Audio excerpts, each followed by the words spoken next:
Hi, do you know what today's thought? And today's thought is going to be about these calls that we keep hearing for a Palestinian state. Now, I guess some people are starting to forget already about what happened just 50 days ago, more or less, October 7th. What Hamas did in Gaza, invaded Israel and slaughtered innocent civilians. And the solution to this, according to some people, is to give those people a state. And that will somehow solve the problem, and then these people who attacked Israel so viciously will just suddenly live in peace next to them. First of all, the Hamas charter it completely just it trashes the idea of a Palestinian state. Their goal is to destroy Israel, and that is the goal of the Palestinian Authority too in Judea and Samaria.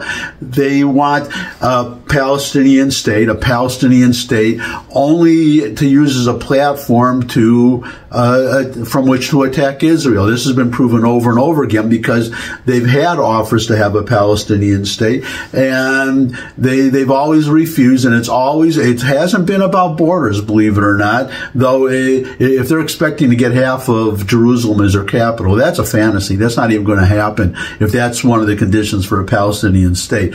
But they've been offered Palestinian state. Yasser Arafat was Camp David. Bill Clinton, he just reminded us recently, he was giving a speech somewhere, an offer of 97% of what they wanted, and the deal fell apart because of one clause in the agreement, which was that the agreement that they were about to sign would end the conflict and settle all matters, and it would foreclose forever the potential for the Arabs to eliminate Israel, to take any more land. That would be all they would get. And what's interesting is at Camp David, since we're talking about that, everybody wanted to sign that. Everybody, including the Palestinians, they were urging Arafat to sign, and Yasser Arafat was the only one who his signature was obviously because of his stature in the era, among Palestinians, number one. But number two, he was the leader of the Palestinian Authority. His signature was the one that was required, and he alone refused to sign. And Prince Banadar, who was, I forgot his position, but he was an official in the Saudi government, and he said Arafat's refusal to sign that agreement was criminal. His exact words, criminal. And so we're at a point now where Israelis, they've given up on the idea of a Palestinian state, and that includes, by the way, most Arabs in Israel. Ever since October 7th, now, in fact, Israel, 77% of Israelis, and that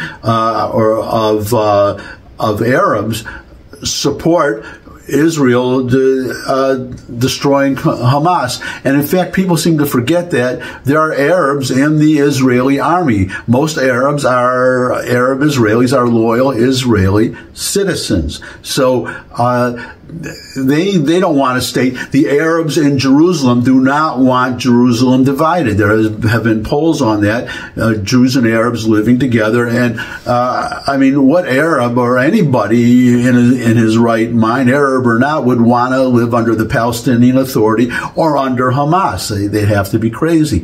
And they're not. They're not. But so Israel does not want a Palestinian state, and the Palestinians want a Palestinian state for the sole purpose of, get as much land as they can, and then use it as a platform to attack Israel and fulfill their fantasy of getting more land later and replacing Israel completely. And as long as they hold to that dream, there's never going to be peace there, and Palestinians will never have a decent life. But that's another, getting off on a track here. The point is that this is mainly a project from the left, the left, the international community, and Joe Biden and Anthony Blinken and these idiots in the Biden administration calling for a Palestinian state. And what they're missing is they've they were given a Palestinian state, or the chance to prove that they deserved a Palestinian state, that they would create a Palestinian state that would live in peace with Israel. And I'm going to go right now to a video. This is Naftali Bennett. He was the last prime minister before the current one, Benjamin Netanyahu, and he makes the point perfectly. So I'm turning the floor over to Naftali Bennett. A lot of people have said after this, what needs to happen is a two-state solution, and there needs to be a form of government that's not Hamas in Gaza, but that's functional, and that Gazans need to have their own nation. They need to have ports. They need to have everything that a nation enjoys on their land. You don't agree with that, though, do you? Well, we tried precisely that. I want to be very clear to the viewers now. In 2005, until 2005, Israel occupied Gaza.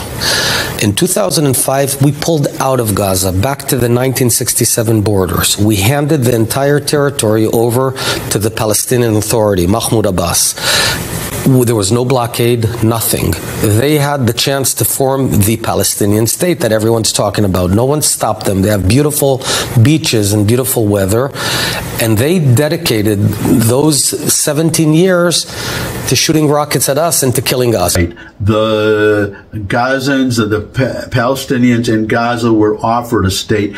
The Israelis completely left. They had their chance to build what would have been a partial state. I mean, to show that they would govern wisely and live in peace with Israel. We saw what happened, not just on October 7th, but several times since the Israelis left completely in 2005. So that's my thought for today. Thanks for stopping by. If you could subscribe, that would really be great. Share this video with anyone you think would benefit from it. But most of all, come back and see me again. And until I do see all of you again, bye.